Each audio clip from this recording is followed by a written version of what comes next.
Wow, it is such a joy. It's such a joy to have you join us today for this portion of our parenting conversation. Look, if you're coming back a second, third, fourth time, we appreciate your time and you're sharing the video and engaging and learning. That's a wonderful thing. And if this is your first time and you're wondering what these parenting conversations are about, they are practical conversations where we equip one another and encourage one another as parents on this journey. And today, my wife and I want to dive into obedience, the issue of obedience, compliance, obedience, first time obedience, how to train obedience. Is it even possible, Hadassah, for children to obey? Is it even in them? Or we are just crazy to think that they can actually obey? Or is it just the way of life that you hustle, you give an instruction, then you give again, then you threaten a bit, then you encourage a bit, you bribe a bit. It is, and this issue, Hadassah, actually is a stress factor for many parents. Telling a child to do this, and then they behave as if they've either had you, or in that moment they feign voluntary deafness, or they develop a certain level of immobility. What you say versus what they hear in accordance to what they choose to do. We'll get some help today, won't we? Hopefully we can be able to get some help. Welcome once again. Today we're going to be discussing the way of obedience. Obedience has a way. Just like many things have a way in which they are done, even obedience has a way in which it's taught. Obedience has a way in which it looks like, and there's some characteristics of obedience. Hadassah, what does obedience look like? Before we get into what obedience looks like, there's two things. One, I would like to remind us of and our obedience teaching is going to be totally drawn out of the scriptures. So in Deuteronomy chapter 6, I want to read there because this is going to be major. Obedience doesn't just like fall out of nowhere. It has to have a background. And I am a strong believer in foundation. So Deuteronomy chapter 6 from verse 4 says this. Should I go there? Yes. Hear, O Israel, the Lord our God, the Lord is one. You shall love the Lord your God with all your heart, with all your soul, and with all your strength. And these words which I command you today shall be in your heart. You shall teach them diligently to your children, and shall talk with them when you sit in your house, when you walk by the way, when you lie down, and when you rise up. You shall bind them as a sign on your hand, and they shall be as frontlets between your eyes. You shall write them on the doorposts of your house and on your gates. It's important for us to note that obedience starts with the parent. And it's also before the parent, we need to notice that obedience is required by God. He expects us to come in such a fellowship that walks in obedience, especially us as parents. And when we do that, he's charging us by saying, these things I have taught you, let them be in your heart. If obedience is not in the parent's heart, it's going to be very hard for the parent to transfer obedience to the child. So that's the place of obedience, if you think about a place that obedience resides, is inside the heart. So the heart is a very huge focal point when it comes to us talking about obedience. We must look at the heart. It's not something that we do on the outward. It must spring from the inside. We must love it. We must be sold out to it. We must know its advantages. We must know its consequences. We must know, why does God place such a huge emphasis on us as parents teaching obedience? That is so interesting, because if the residence of obedience is the heart, the goal of our parenting then really is not so much the external activity, Absolutely. in as much as it is the heart. The heart. One of the things I've had that has been life-changing for me is the person who has the heart will influence it. And the heart is, if you think about that internal place, that place of special things, that place of, you can define the heart whatever you want to, but it is that place where if somebody or something is inside there, they will move it. There is the place of desires. The heart is a place of wills. The heart is a place of emotions, thoughts, and so on. And so it is the center, the core of anyone's being. And so obedience needs to reside inside there. Otherwise, you will, if you don't have obedience, if you don't have this understanding in your mind that it is the heart that you're going for, then you will miss the point. Yes. You will then begin to deal with issues such as compliance, like what the revenue authority does. Actually, that's a good one to discuss. That obedience is not compliance, because in compliance you are supposed to do, but then we don't want to. Yes. And therefore, the government sets up a revenue system that forces us to. We don't have an option, but we will. Then they enforce. Now, for many of us, if we had the option not to pay taxes, we would not. But we pay them because we must be compliant. However, obedience is resident in the heart. We don't have to, but then we want to obey. So in other words, we must come to the level where we want to, and eventually obedience does turn into submission, which we're not here to talk about, but we're talking about obedience. The way today. of obedience. The way of obedience. So what is obedience, and how does obedience look like? Obedience, for me, as far as my experience with our little ones, obedience is a cultivated positive response to given instructions. Say that again. Obedience is a cultivated positive response to a given instruction. So where there is obedience, there must be an instruction. When there is no instruction, you cannot expect obedience. It's very simple. Absolutely. So it's, for example, let me give you an instruction. Can you wave your hand? Have you obeyed? Yes. Yes, because I gave a very clear instruction and you responded. Absolutely. Once upon a time, we have 3 children. One of our last one, I think at that point he was 3 years old. Our home has a part where it has a like raised, a storied balcony. Yes, balcony. You know how high they are, and it didn't have any guards on it. So one of those days, these little feet found the stairs, which were out of bounds. But curiosity resides in every heart, in every little child's heart, and foolishness too. So he decided that day to go up the stairs. He went up the stairs. The little feet went up to the balcony. So to the extreme end of the balcony, the mother, who is me, I was on the phone with a very deep spiritual conversation I was having on the phone. Imagine that. And in that moment, when I turn around during that conversation, my eyes land on my 3-year-old up on the balcony with no guard whatsoever, not even one brick guard. I'm standing right there.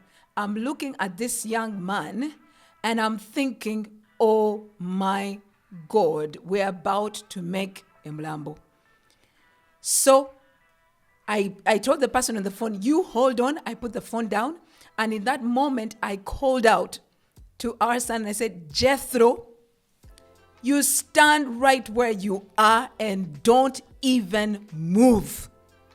And the young man did exactly that. He stood right there. I remember running like a fly from where I was. There's a fly zone, right? I don't know. But it was so fast. I went up the stairs. I found him right in that place and I picked him up. Thankfully, knowledge is very powerful. That was not a moment to be angry and to be screaming. So I picked out the little young man. I took him down into our house and I sat down with him and I said, Jethro, do you know what you've just done? Anyway, That's the story. But what is the point that I'm bringing across here? If this 3-year-old had not had the virtue of obedience inside his heart to hear his mother, that obedience saved him in that moment. Obedience. Why teach obedience? For safety reasons. That's one of the reasons. That's one of the reasons. And that obedience is cultivated. How do you tell a 3-year-old to stay right where they are and they stay right there? It's something you've been cultivating. That's why I said it's a cultivated response. You have to have been working with a child over and over again. How does obedience look like? Before we get into the practicals, obedience is immediately.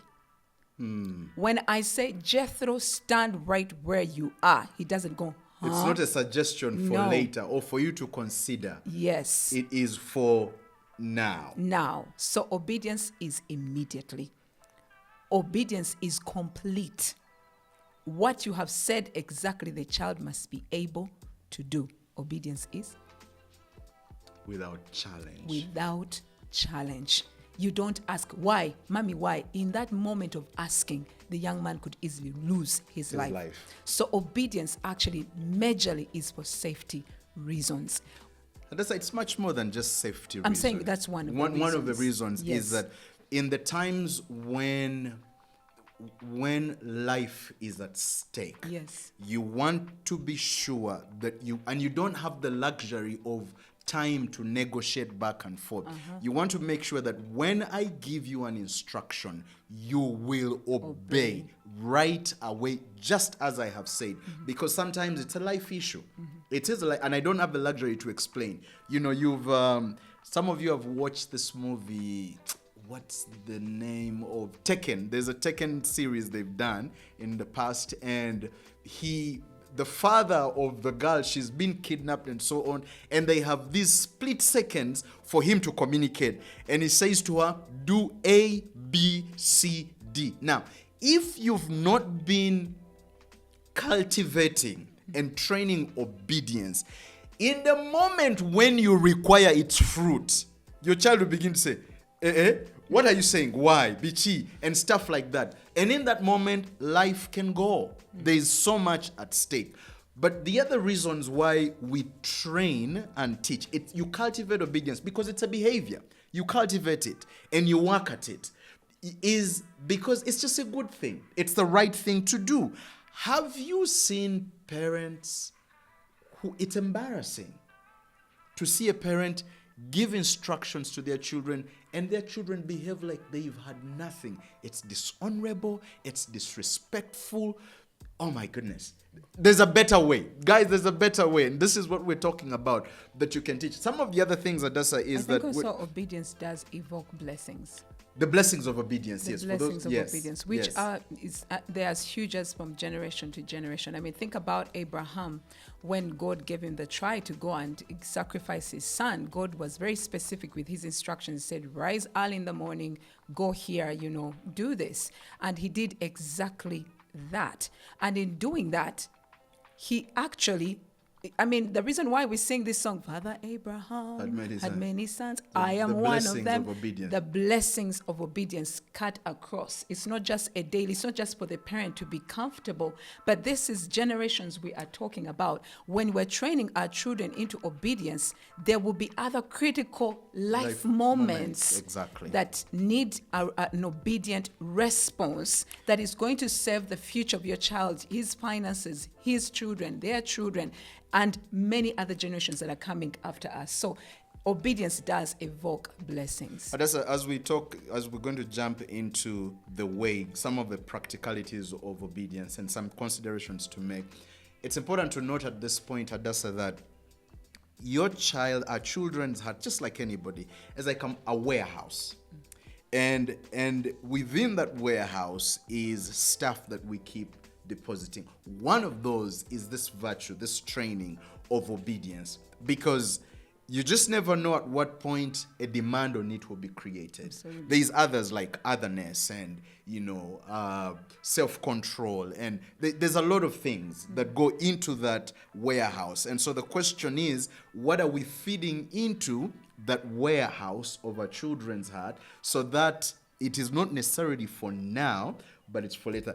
That's how you end up with, even in the absence of the child, even in the absence of the parent or an adult, you will find that a child is capable of doing good. Making the right choices. Making the right choices. Why? Because some work has been done in the past. But let's talk about the way of obedience, Adasa. Yeah, way of obedience. Yes. Instruction. Instruction. As simple as instruction. I think one thing that really is very sound, it's still in the scripture that we read, I think that we need to look at our everyday daily life in our homes as full of opportunities for us to be able to teach obedience. There's so many things that can happen in our home that actually God expects those things to be happening in our homes. Somehow he expects them to be happening. One, he said, talk to them when you sit in your house. In other words, he's expecting us as parents to have a house where we have our children and we need to be talking to them. Talking about what? So much. Exactly. Talking about so much. And some of it is in the previous scripture, but really it's talking about life. Talking about the way of life. One of the way to do life. One of the things of talk is, you see, when you give an instruction, for example, You're talking. You're talking. But also, don't give an instruction as a parent that you do not expect your child to obey or to respond to. No, don't do that. You and don't have that expectation of them. But then number two also is sometimes we expect certain behavior that we have not that taught. we've not taught. So genuinely, the child does not know that this is how I need to respond in this situation, or this is what is expected of him, because that's not been shared with me. So in this talking series, talking at home in the house, there's a multitude of things that we can talk about, Yes. especially or including the things that must be done. So when I do this is what I expect to be done. This is how I expect you Exactly, to respond. yes. And I think that right now what's happening is that most of us parents feel more comfortable if someone else talked to our child. It's becoming acceptable, the singer will, the auntie will, whoever will. But the scripture is saying that it is to us parents to actually make the time to sit down in our houses and talk to our children. It helps with relationship building. It helps with trust, and obedience and trust go together, and love. Yes. All of those, they are sisters, they go together. It also says when you walk by the way. So there will be times when, as parents, we need to take walks with our children. Literally take walks. Do walks also account for, can they also be drives with our children? I think so. Okay. I think they would. But it involves, it's not accidental. But it involves a certain movement where it's intentional. We are together, Yes. and we are going someplace. Yes. Going to places or choosing to go to places, but we are in motion. Yes. Taking walks. Or even walking at home if you have a place where you can be able to walk. But the idea, though, is also having individual relationships with your children, not to buckle them up, 6 of them, and you're walking with them all the time.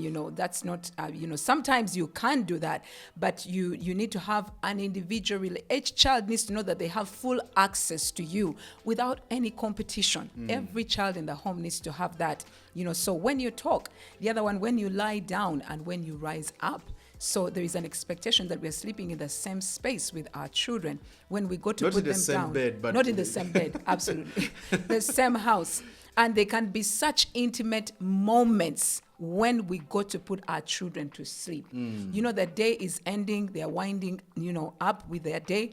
And they have so much that is running through their mind. Sometimes they're going to ask you very intimate questions like, what do you think about the texture of my hair?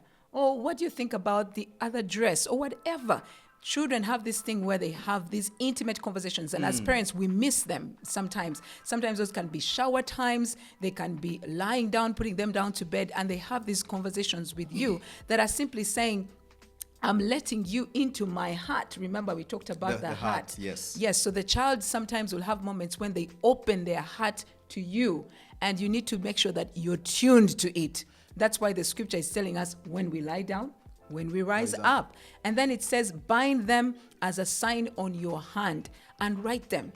In our homes, we usually put up pictures of things that we like, our wedding pictures, our friendship pictures, frames of certain words, it's also very beautiful to hang up those scriptures that really inspire your family. The 10 Commandments, the way of love. Put up those things when children learn to read, even us as parents, they're such great reminders. Yes. They're such great directions to ourselves. And all this time, these interactions are availing us situations of parenting, of teaching obedience.